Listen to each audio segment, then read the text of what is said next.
Bienvenue sur Talents Précieux, le podcast des soft skills au travail, ces forces singulières qui font les succès d'un parcours professionnel.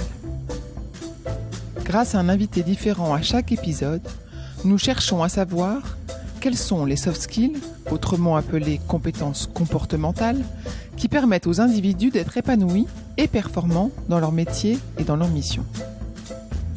Je suis Perrine Corvézier. Je suis Amélie Dag. Ensemble, nous avons fondé la société Human Learning Expedition qui produit ce podcast. Vous trouverez les notes de cet épisode ainsi que les ressources et références sur le site humanlx.com, humanlx.com, à la rubrique podcast. D'être sympa avec les gens, ça donne forcément plus envie de travailler avec eux que quand on l'est pas, quoi. Et c'est pas une question de rapport de force ou de pouvoir. On peut tout à fait gérer son propre intérêt en restant sympa, en fait. Anne-Sophie Najda-Roquette est la créatrice de la marque L'Atelier 13. Enfin, la créatrice, la présidente, celle qui conçoit les pièces, qui sélectionne les fournisseurs, qui suit la production, qui anime les réseaux sociaux, qui prend des photos, qui met à jour le site, qui parle aux clientes, qui organise des événements. Elle touche à tout. L'Atelier 13, c'est elle. Ce qu'elle propose à ses clientes, ce sont des pièces à porter au quotidien, en semaine comme le week-end.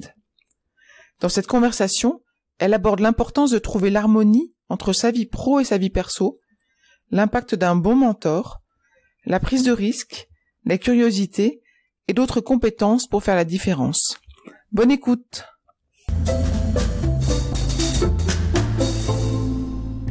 Bonjour Anne-Sophie. Bonjour Perrine. Merci de nous recevoir à l'Atelier 13, dans ton showroom, boutique, bureau, c'est ça? Oui, je t'en prie, bienvenue. Est-ce que tu peux nous raconter tout de suite en quoi consiste ton métier aujourd'hui? Oui, bien sûr. Alors aujourd'hui, donc ça fait 4 ans que j'ai quitté mon précédent job pour développer l'Atelier 13, qui est une marque au départ d'accessoires pour femmes, et puis qui s'est un petit peu développée en incluant aujourd'hui du prêt-à-porter, de la maille. Donc en fait, je développe toutes les pièces qui me semblent correspondre à ce dont une femme dans la vie qu'elle a aujourd'hui, une vie active, femme, épouse, mère au foyer, maman, professionnelle, peut avoir besoin au quotidien. Voilà. Et donc je fais tout. C'est-à-dire que je développe les modèles dont j'ai l'idée et dont j'ai l'envie. Je cherche les ateliers qui peuvent me les faire, si possible dans des petites quantités. On fait faire des protos, on fait la prod, ensuite on réceptionne, on met en scène, on photographie, on met en ligne, on vend, on envoie, on récupère quand ça va pas. Et voilà, donc voilà, je fais tout de A à Z en fait, du début de la conception du produit jusqu'à sa vente à la cliente finale. Et ça fait depuis 4 ans que tu as lancé la marque? Voilà, exactement. J'ai quitté mon job il y a 4 ans pour me consacrer à ce projet qui avait démarré un peu en pointillé, en fait, un peu malgré moi aussi. Et puis donc il y a 4 ans, j'ai eu envie j'avais 37 ans, j'avais un peu l'impression d'être au milieu de ma vie professionnelle et que c'était le moment ou jamais pour faire cette tentative. J'avais peur qu'en fait si j'attendais je le fasse plus, quoi, qu'il soit trop tard, et donc j'ai un peu sauté dans le grand bain à ce moment-là. J'avais en même temps envie d'avoir un 3e enfant. Mon boulot de l'époque était de plus en plus exigeant en termes de temps et de pression, et ça devenait absolument incompatible en fait avec la façon dont j'avais envie moi de mener ma vie personnelle, de gérer mon temps et même de faire ce que j'avais envie de faire à titre vraiment par curiosité intellectuelle, aller explorer des nouveaux territoires et faire des nouvelles choses. Et donc j'ai fait ce jump il y a 4 ans, et puis on verra où ça me mène maintenant. Qu'est-ce qu'il y a de toi dans l'Atelier 13? Qu'est-ce qu'on retrouve comme valeurs qui sont les tiennes? Alors, de moi, il y a tout, en fait, parce que comme je suis seule, c'est vrai que et puis que je suis assez naturelle, assez spontanée, voilà, je retranscris immédiatement mes envies dans les pièces que je développe. Et puis pour ce qui est de mes valeurs, c'est la même chose en fait. On retrouve voilà des choses simples, un plaisir partagé à faire les choses. Je travaille avec 2 alternantes que j'ai envie de faire grandir et de former, d'intéresser à la vie professionnelle, à la façon de conduire une activité. J'ai des clientes qui, je pense, me ressemblent pas mal, à la fois dans leur mode de vie et même à nouveau dans ces valeurs, donc qui sont à la recherche de sens, d'authenticité, de simplicité, voilà, pas de prise de tête, des choses vraiment très très naturelles. Donc c'est vrai qu'on retrouvera un peu tout et vice versa en fait. Voilà. D'accord. Une question qu'on pose dans tous nos épisodes, c'est le succès professionnel. Est-ce que tu peux nous raconter un succès professionnel dont tu es fière? Alors il y en a plusieurs qui me viennent en tête, mais celui dont je suis le plus contente, parce que je pense que c'est celui qui a donné une grande orientation à ma vie professionnelle et à ma façon de faire les choses en fait, surtout, c'est quand j'ai commencé à travailler en fait, j'avais rejoint une société de conseil à Paris. Très vite, je me suis rendu compte que c'était un métier qui me plaisait pas, et surtout qu'en fait, j'allais passer les 40 prochaines années de ma vie à Paris. Et donc je me suis dit mais pendant ma période d'essai, donc hyper rapidement, c'est pas possible quoi. Il faut que je parte à l'étranger, faut que j'aille découvrir le monde, faut que je fasse autre chose, parce qu'après il sera trop tard. Ce qui est peut-être une erreur de penser, mais en tout cas très rapidement j'ai pris cette initiative. Que j'aurais d'ailleurs curieusement pas prise à la sortie de l'école. Il a fallu que je me confronte vraiment au quotidien de la vie professionnelle parisienne pour me dire que ça allait pas, enfin qu'il fallait que j'aille voir autre chose. Et donc là, j'ai cherché un job. Je voulais absolument, c'était ma marotte, aller à New York. Donc il se trouve que voilà, la chance a aussi fait un peu à jouer son rôle. Et j'ai trouvé une annonce qui correspondait exactement à ce que je voulais faire. J'ai postulé et franchement, j'ai passé un entretien au téléphone en anglais. Je me souviens comme si c'était hier. Il était avec le décalage horaire, il devait être 11h du soir. J'avais l'impression d'être nulle et de pas pouvoir aligner 2 mots en fait, et j'ai réussi quoi. Et j'ai eu le job. On m'a proposé un truc à Londres, mais je dis non, je vais aller à New York. Et donc j'ai eu ce truc à New York, et donc c'était super à la fois parce que c'est un formidable élan pour ma vie, parce que j'allais dans la ville où j'avais envie d'aller, faire un métier qui m'attirait, qui me plaisait et qui m'a d'ailleurs plu. Et surtout, ça a donné cet élan de me dire, en fait, est-ce que tout est possible ? Peut-être que oui, puisque même partir parce que je suis vraiment quasiment partie du jour au lendemain. J'ai tout lâché à Paris, déménagé mon appart, commencer mon job le lundi d'après. Vraiment très rapidement, et en fait voilà, ça m'a permis de me rendre compte que rien n'était vraiment insurmontable. Et ce qui fait que derrière, dans ma vie professionnelle, j'ai souvent abandonné des jobs quasiment de façon impulsive, parce que je savais qu'en fait il y avait autre chose qui pouvait se passer, et que même au pire on peut revenir sur ces jobs. Il y a pas de raison en fait. Voilà. C'est du courage quand même. Du courage ou de l'inconséquence, de l'audace, de l'emballement. C'est un mélange d'un peu tout, je pense, et de l'excitation en fait, parce que voilà, c'est un petit challenge quoi. Donc moi ce que je trouve courageux en fait, c'est de rester dans un métier qu'on n'aime pas, dans une vie qui nous satisfait à moitié. Ça, je trouve ça beaucoup plus courageux que de claquer la porte finalement et de se dire allez, j'ai envie d'aller faire ce qui me plaît. Voilà. Quand tu avais décidé de changer de job, comment est-ce que tu as su, dans le job desk que tu as eu, ce qui allait te plaire? Comment est-ce que tu savais? C'est très intuitif en fait. Voilà, je suis arrivée, notamment si on prend cet exemple à New York. Voilà, c'est l'énergie qu'on retrouve dans le bureau, c'est la façon dont les gens se comportent, c'est la façon dont ils parlent, c'est pas tangible en fait. C'est une question. Est-ce que je suis sensible aux énergies? Peut-être, j'en sais rien. Voilà, une question de vibration, de lumière, de plein de choses. Il y avait nous on avait ces bureaux avec une vue sublime sublime sur la 6e avenue. Ça participe aussi vachement en fait à l'expérience, l'atmosphère américaine, de gens constructifs. Et puis quand on est à l'étranger, il y a toujours ce petit effet un peu exotique où on a l'impression d'être en vacances, de pas être là pour toute la vie, et que donc il faut profiter du temps qu'on passe ici pour apprendre, pour découvrir, pour rencontrer des gens. Et en fait, voilà, c'est hyper excitant. Et ouais, c'est compliqué à définir à proprement parler, mais voilà, ce côté énergie compte beaucoup pour moi, je pense. Sur le fait de changer, de bouger, t'as toujours été comme ça ou c'était la première fois que ça se manifestait aussi fort? Non, j'ai toujours été, je crois que j'ai toujours été comme ça. J'ai toujours eu envie, très jeune, j'ai toujours envie c'est pas contre mes parents, hein, mais j'ai toujours eu envie d'aller expérimenter la vie en dehors de la maison. J'ai quitté la maison de mes parents à 16 ans. En fait, je suis partie interne d'abord.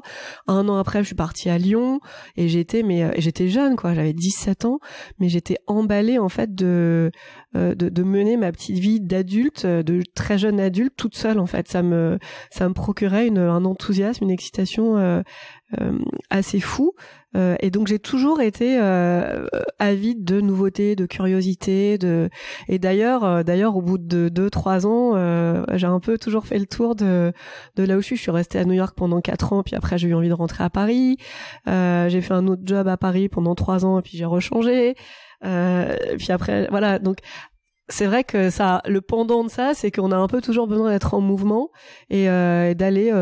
Est-ce que c'est se frotter à des nouvelles expériences ou découvrir des nouvelles choses, ou juste en fait trouver un renouveau? Peut-être un mélange de tout ça, en fait. Et ça nécessite de se connaître soi-même. J'ai l'impression que tu te connais bien aussi. Tu sais t'écouter. Je dirais pas qu'à 16 ou 17 ans, je me connaissais, ou même après, en fait. Mais peut-être que oui, je sais m'écouter. En fait, est-ce que c'est s'écouter, ou est-ce que c'est se dire, bah voilà, moi, j'ai envie de faire ça. C'est ça qui me rendra bien. C'est ça qui m'enthousiasme. Donc, je le fais, quoi. Et peut-être que plus jeune, j'avais un peu peur des risques. Mais je sais même pas, en fait, je suis pas certaine. Aujourd'hui, j'ai plus du tout peur des risques, parce que je sais qu'en fait, on retombe toujours sur ses pattes d'une façon ou d'une autre. Peut-être pas immédiatement, peut-être un peu plus tard. Il y a des portes qui s'ouvrent, en fait, et c'est justement en allant un peu, en sortant de sa zone de confort, qu'on rencontre des opportunités, qu'on fait des choses qu'on n'aurait certainement jamais fait par ailleurs, qu'on rencontre des gens qu'on n'aurait jamais rencontrés par ailleurs. Et en tout cas, j'ai toujours été guidée par ce que j'avais envie de faire, et si ça voulait dire sortir de la norme, en fait, c'était pas grave, et au contraire, parce que je sais pas, ça me faisait plaisir aussi de me dire que j'étais capable de ça. Je pense que voilà, ce côté un peu ne pas faire comme tout le monde m'enchantait beaucoup aussi, ouais. Est-ce que les personnes avec qui tu travailles doivent avoir ces mêmes compétences que toi? Non, pas nécessairement. Alors là, pas du tout, parce que c'est bien si je travaille avec des gens enthousiastes qui sont passionnés par ce qu'ils font et qui ont envie de changer, mais franchement, je juge pas les caractères des uns et des autres, et je pense que chacun trouve son équilibre là où il est bien, et voilà. Et il y a des gens qui sont ravis de faire 40 ans de carrière chez Procter et de monter les échelons progressivement, ou chez L'Oréal ou autre, et tant mieux, parce qu'en plus il en faut. Mais je pense que c'est important, en effet, de savoir, pas forcément très tôt, mais en tout cas ce qui nous convient, et ce qui peut passer par plein de choses, hein. C'est en effet un cadre de travail, ça peut être même un statut social. Il y a des gens qui ont besoin d'être dans des grosses boîtes parce que c'est important pour eux de pouvoir dire qu'ils sont chez un tel. Ça peut être le salaire aussi. Il y a des gens pour qui c'est important de gagner beaucoup d'argent. Ça peut être la carrière professionnelle, voilà, qui progresse, qui avance.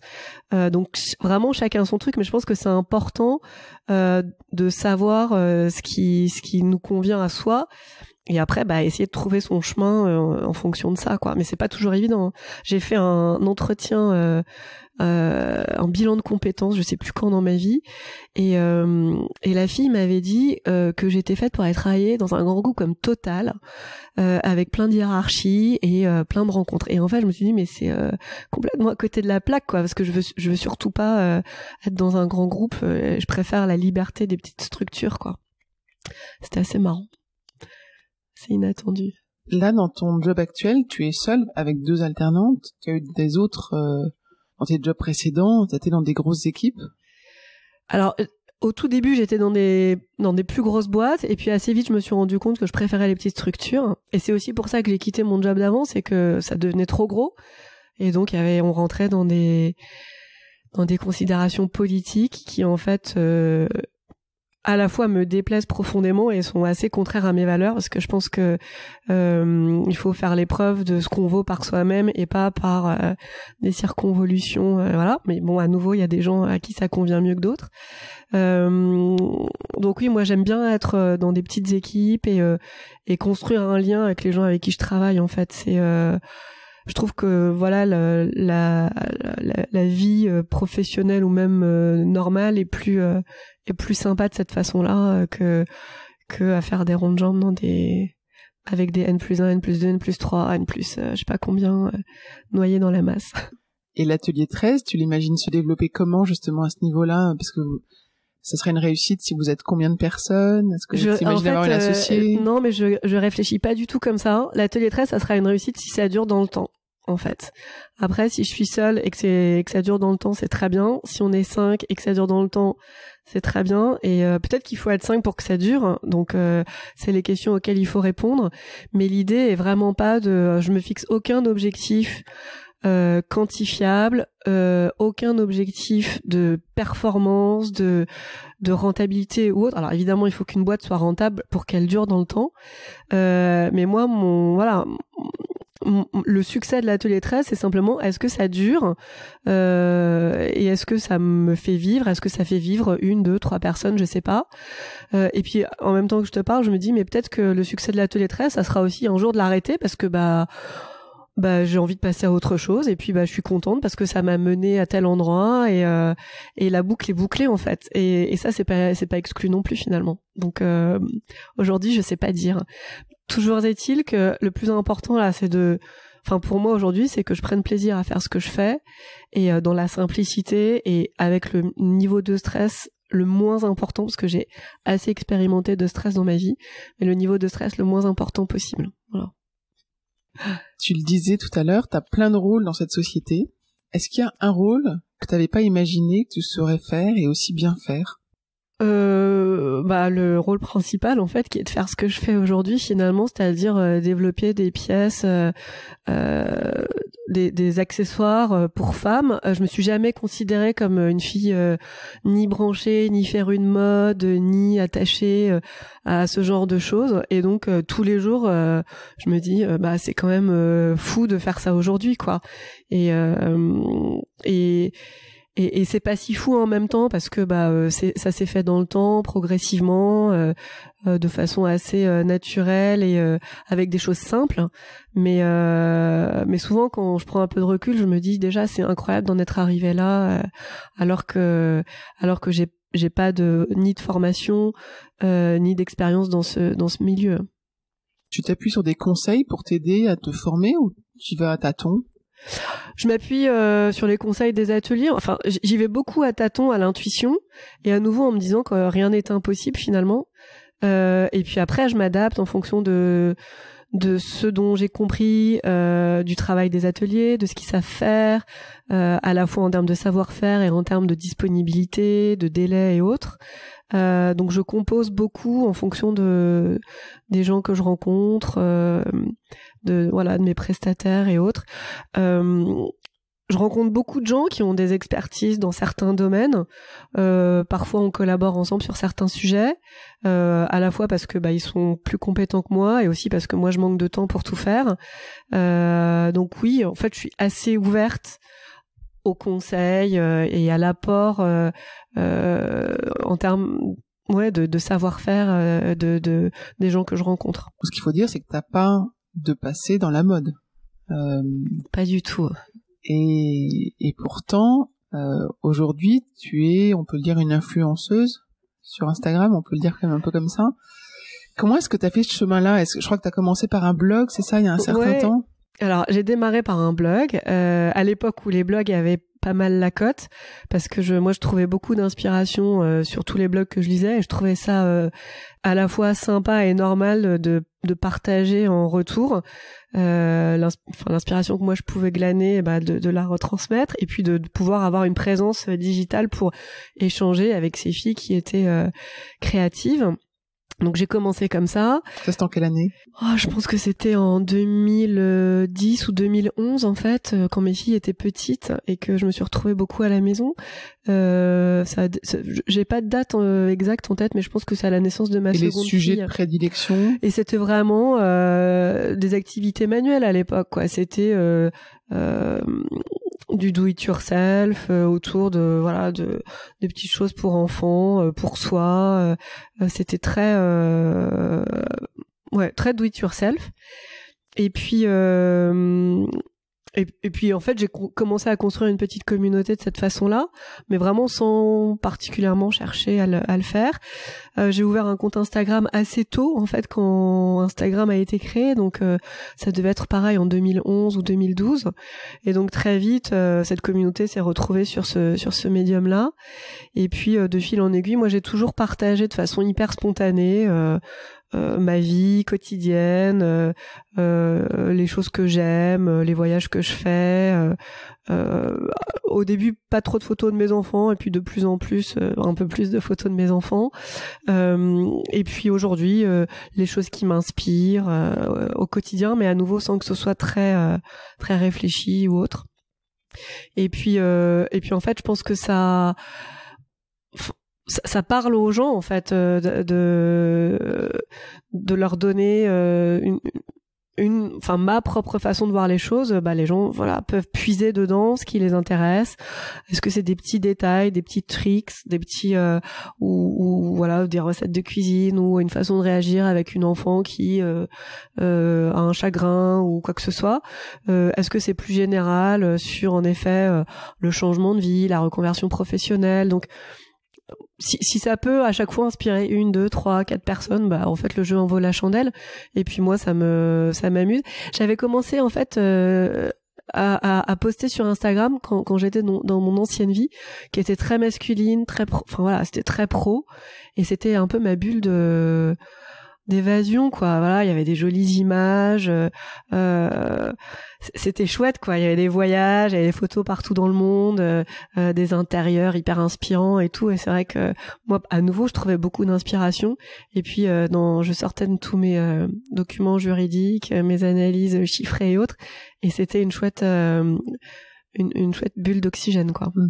Je voulais t'interroger sur justement l'équilibre vie pro, vie perso. Parce que tu as ta propre société. Ouais.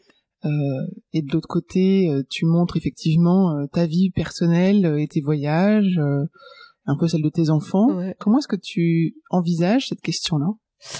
Alors, le fait d'avoir ma propre société fait que déjà, je suis complètement libre, et ça, c'est quand même assez important. J'ai pas entre guillemets une image à préserver ou une façon de me comporter qui serait dictée par mon statut professionnel ou autre. Je suis vraiment complètement libre de ce que je fais, et ça c'est hyper important pour moi. Et en fait je partage vraiment à l'intuition au moment. Il y a des semaines où je poste pas du tout en fait parce que ça se présente pas, j'ai pas envie, j'ai envie de couper un peu le téléphone et autres, et puis il y a des fois où j'ai envie et où j'ai envie de cet échange, parce que évidemment quand on poste, il y a un retour qui est gratifiant sur ce qu'on propose, et c'est vraiment c'est très très simple, quoi. Alors oui, on peut dire que oui, tu montres des photos de tes enfants, c'est quand même un peu embêtant, mais déjà si elles me disent non, tu mets pas de photos de moi, j'en mets pas, tout le temps en fait, je leur demande un peu leur avis sur ce que je poste quand c'est le cas. Et puis on est exposé dans la vie au quotidien, quoi. Donc qu'on soit exposé sur des écrans ou dans la vie, finalement, moi personnellement, je vois pas une si grande différence. Et à nouveau, c'est aussi en faisant ce genre de choses ou en étant un peu audacieux que on peut se créer des opportunités. En fait, moi, s'il y avait pas eu Instagram, Internet, j'aurais jamais changé de vie, par exemple. J'aurais jamais pu présenter les pièces que je développais. Donc c'est un outil comme un autre finalement pour contribuer à la vie qu'on se construit aujourd'hui, quoi. Et la question, elle porte aussi sur le temps de travail, parce que tu travailles dans un showroom, t'as choisi de pas travailler de chez toi, peut-être que ça t'a changé en cours de route. Ouais, exactement. J'ai commencé à travailler de chez moi. Par souci d'économie tout simplement en fait, et puis parce que après 20 années à travailler dans des bureaux, j'étais trop contente de passer du temps chez moi seule. Donc j'ai beaucoup apprécié, j'ai passé 2 ans à travailler de chez moi, et puis en fait quand mon bébé est arrivé et que j'ai voulu avoir une stagiaire, ça devenait compliqué en fait de tout faire à la maison, et puis j'ai du stock en fait, donc c'était pas évident de tout gérer de la maison. À un moment, il fallait aussi faire une séparation parce que c'était non-stop. Et donc, je me suis dit, bah voilà, je vais prendre un bureau qui me permettra à la fois d'y travailler, de couper par rapport à la vie à la maison, d'avoir 1 ou 2 stagiaires, éventuellement de recevoir du monde, pourquoi pas d'organiser des événements.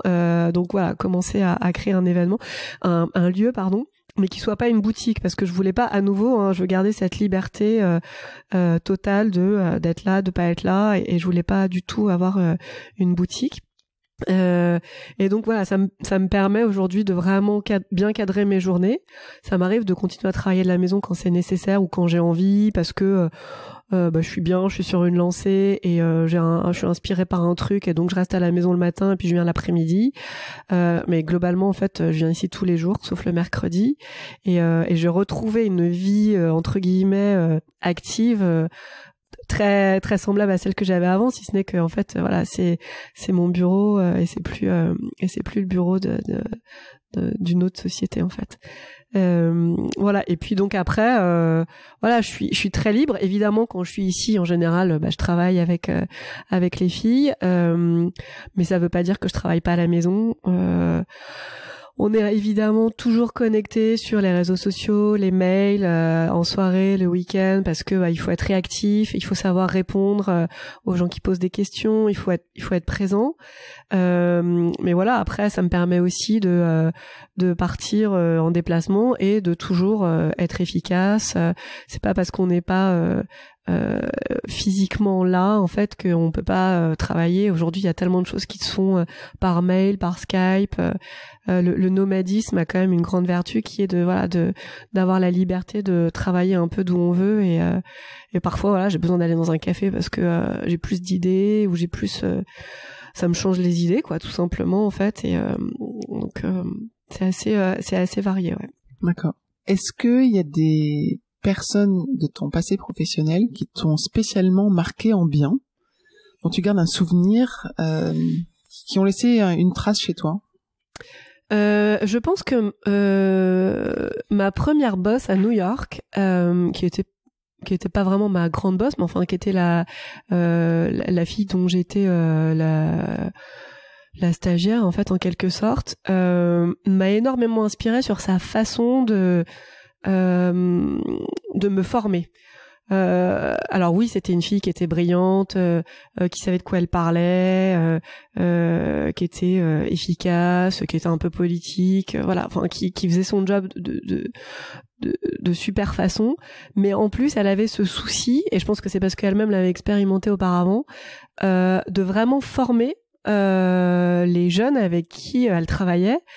Et donc voilà, il y avait un côté mentoring que j'ai jamais vraiment expérimenté par la suite en fait, parce que je trouve que, alors je sais pas si c'est une question de culture ou de personnalité, mais en France voilà, on est dans une boîte, on travaille pour quelqu'un, ce quelqu'un est content, pas content, il le dit à peine, quoi. Alors que là il y avait vraiment cette notion de faire grandir quelqu'un et de l'encourager dans des voies voilà, de vraiment, et donc elle m'incluait dans tout, quoi, même si j'étais pas concernée par un appel téléphonique, en fait elle me faisait venir et après elle me débriefait, c'est voilà pourquoi on a fait ça. Donc ce côté mentoring m'a beaucoup marqué, et moi c'est ce que j'essaye de faire avec les jeunes en fait, c'est de leur expliquer, ok, j'ai besoin que tu fasses ça pour moi, mais voilà pourquoi j'ai besoin que tu le fasses Et voilà pourquoi j'ai besoin que tu le fasses de cette façon, parce qu'en fait les implications c'est ça, ça, ça et ça, et derrière ça veut dire ça, ça, ça et ça, plutôt que de juste dire bah tiens remplis-moi ce tableau s'il te plaît. Et je trouve que ça a beaucoup plus de sens, beaucoup plus de valeur, et ça apporte plus à un jeune en fait que juste de lui dire ponctuellement fais-moi des photocopies ou remplis-moi ce tableau quoi. Et ça, j'ai eu de la chance d'avoir cette expérience très tôt, parce que du coup, c'est quelque chose que, déjà, j'ai remarqué que ça se faisait pas partout, quoi. Enfin, qu'en tout cas, j'arrivais pas à avoir cette relation avec d'autres gens, et que c'était important pour moi en fait, et à la fois de le vivre et de le transmettre ensuite. Et ça vient naturellement ou tu t'obliges à avoir cette attitude-là? Non, mais en fait, je pense que au départ j'ai dû m'obliger, et puis maintenant c'est naturel, mais c'est limite un peu comme l'éducation des enfants. C'est on fait bien les choses si on comprend pourquoi on les fait en fait, et quelles implications ça a.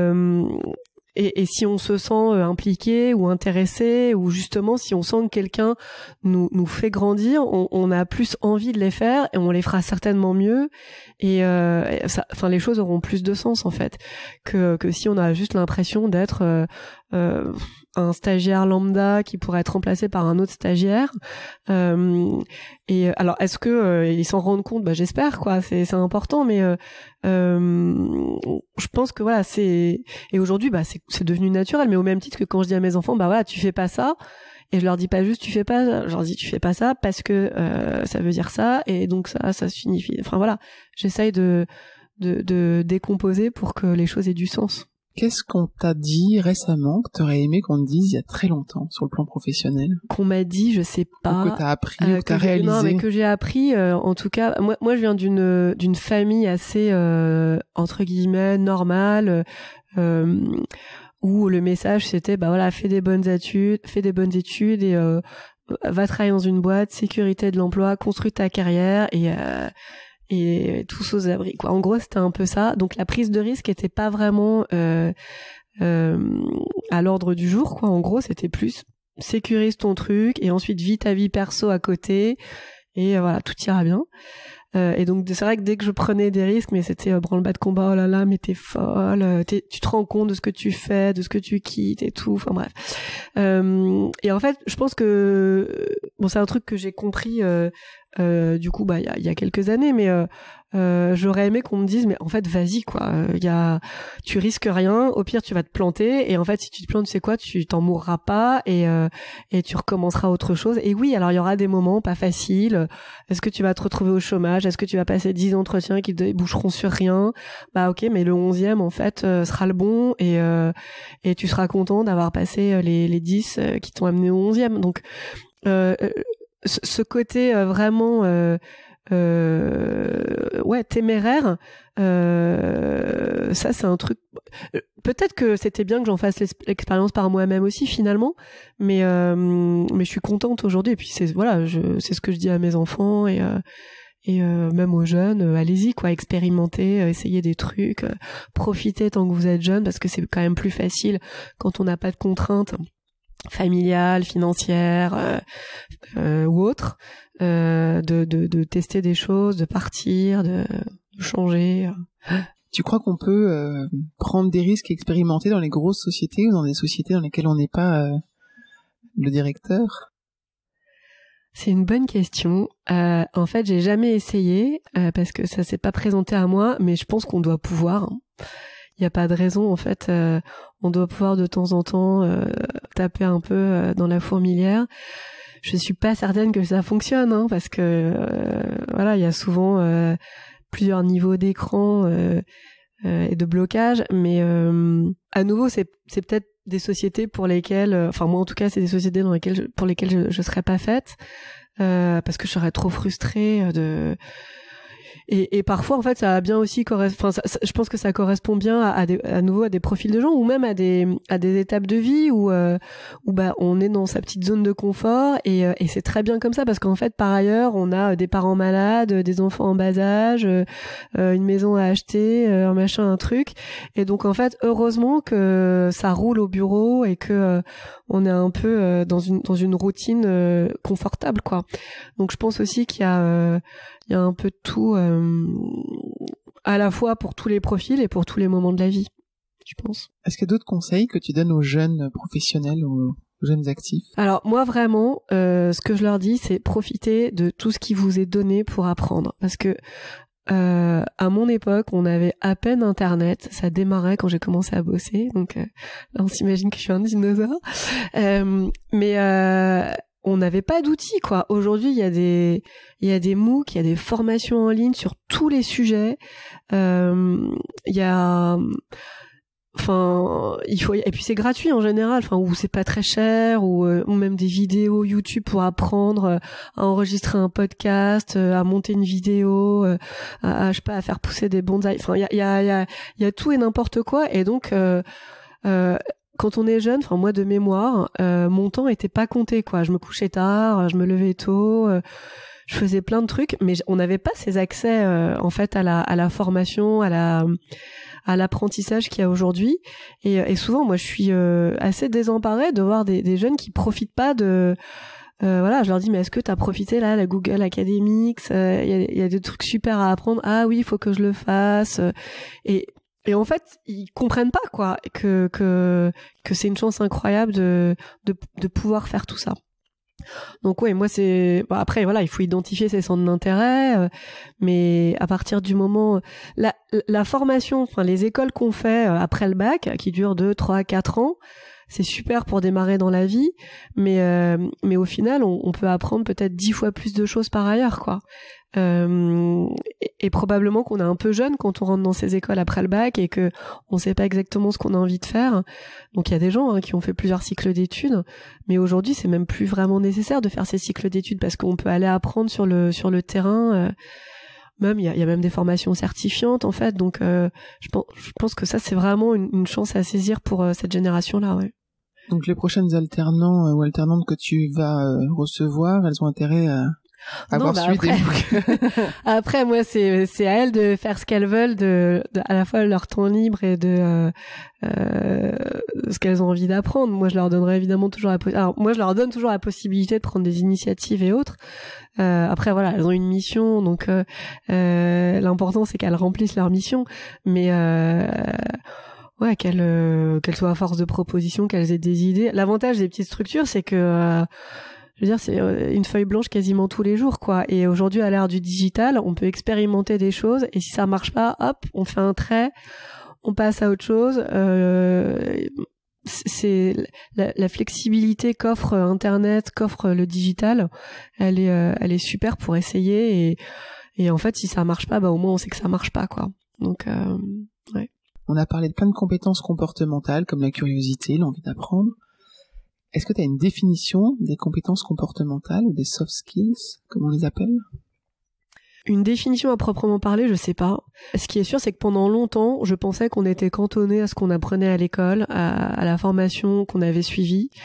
Et en fait, dans ma vie professionnelle, quelle qu'elle soit, parce qu'elle a quand même été assez variée, je me suis rendu compte que moi, ce qui me permettait d'avancer et de faire avancer mes projets, c'est surtout la façon dont je me comportais, en fait. Donc ça veut dire quoi? Ça veut dire j'allais dire oui quand on propose des choses, mais il faut évidemment aussi savoir dire non, machin, mais quand même être plutôt ouvert d'esprit et accepter les choses qu'on nous propose.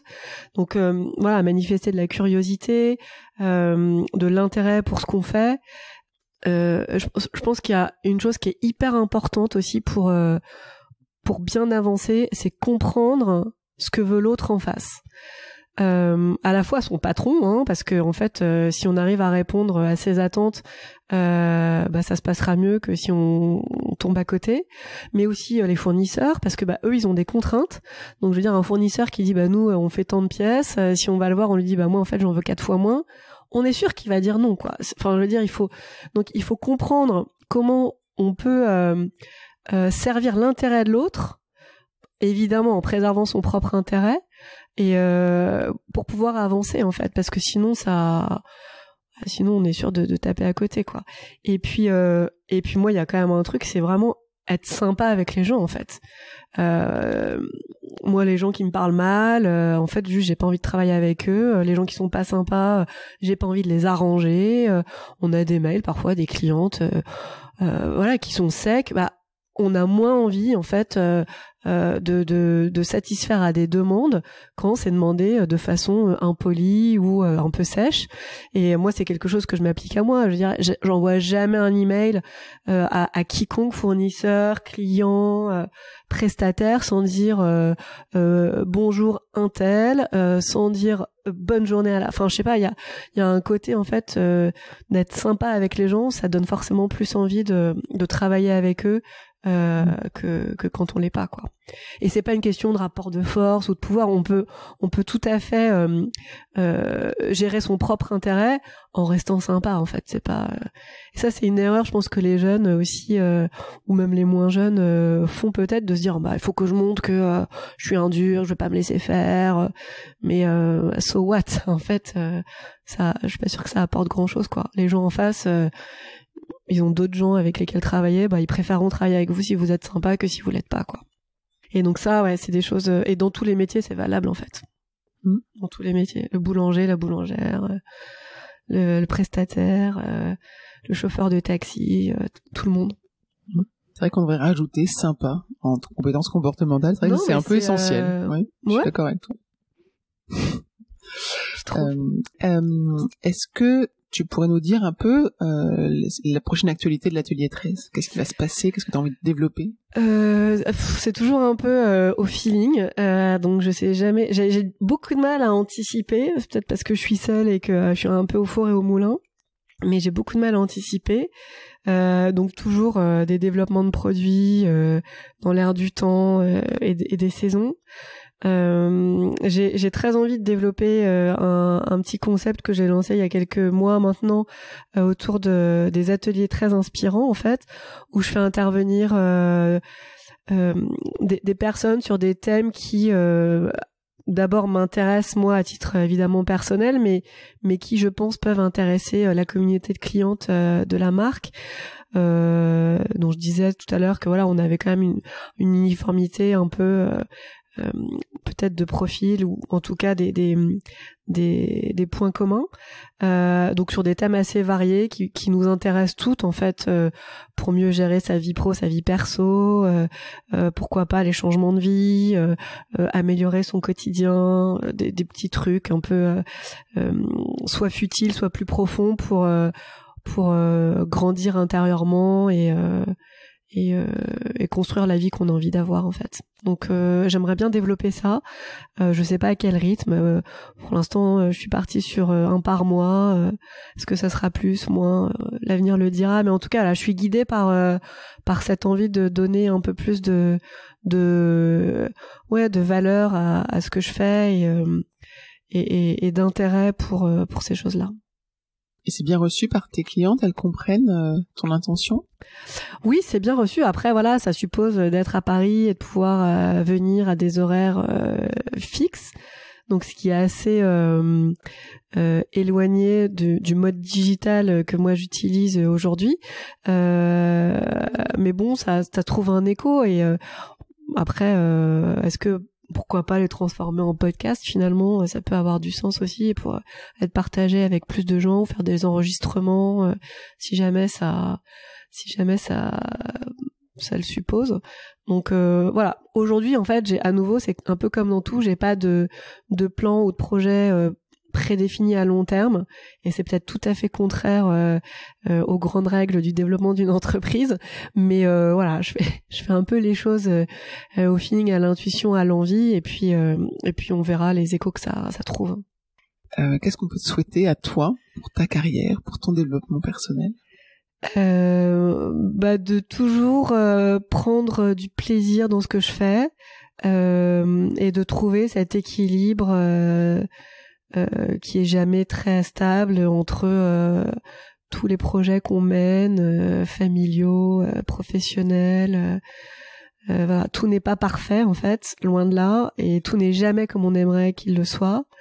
Mais voilà, moi j'aimerais vraiment réussir à continuer à avancer avec cet équilibre qui personnellement me génère le moins de stress possible. Et du coup, en génère aussi le moins possible pour mon entourage.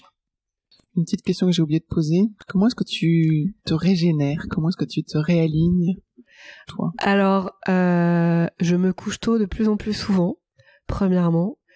Et ce qui est pas fait aujourd'hui sera fait demain. C'est peut-être très contraire à tous les messages qu'on entend de productivité et d'efficacité, mais je pense que c'est important en fait d'être en bonne santé pour avoir de l'énergie. Et puis je fais pas mal de yoga aussi, et ça voilà. C'est une pratique qui est hyper complète, à la fois parce que c'est une pratique physique, mais c'est aussi une pratique malgré tout pas malgré tout, mais une pratique méditative et une pratique où en fait on prend 1 heure, 1 heure et quart où on sort vraiment du quotidien, et moi ça me suffit à faire le vide, à me calmer si jamais j'ai une matinée un peu chargée, à revenir à la maison le soir détendu, en ayant eu ce petit sas de décompression entre le boulot et la famille. Donc voilà, c'est ça. Et puis un équilibre en fait de vie très très simple, quoi, tout simplement, et puis ne plus faire les choses que j'ai pas envie de faire. En fait, je m'impose plus rien, ou my gut, en fait, mes tripes me disent non, en fait t'as pas envie de le faire, t'as pas envie d'y aller, donc en fait tout ça ça sort. On a des plannings qui sont suffisamment lourds pour pas s'imposer des choses qu'on n'a pas envie de faire, et en fait ça lève un inconfort et une pression important, et ce qui fait que du coup on se réaligne beaucoup plus simplement finalement, je trouve. Parfait, merci beaucoup. Je t'en prie Perrine, c'était un plaisir. À bientôt.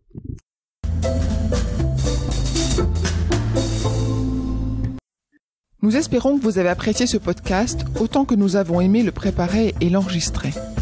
Si vous aimez Talents Précieux, le meilleur moyen de le soutenir est de laisser un avis 5 étoiles et un commentaire sur Apple Podcast. Cela permettra à d'autres de le découvrir également. Abonnez-vous à Talents Précieux, vous serez ainsi notifié des nouveaux épisodes. Talents Précieux vous est proposé par la société Human Learning Expedition ou HLX. Nous concevons et mettons en œuvre des programmes originaux et impactants destinés à révéler et développer les soft skills des individus pour en faire des acteurs épanouis et performants dans l'entreprise du XXIe siècle. Pour en savoir plus sur HLX, connectez-vous sur humanlx.com ou suivez-nous sur Facebook, Instagram, sur LinkedIn ou sur Twitter. À bientôt pour de nouveaux épisodes.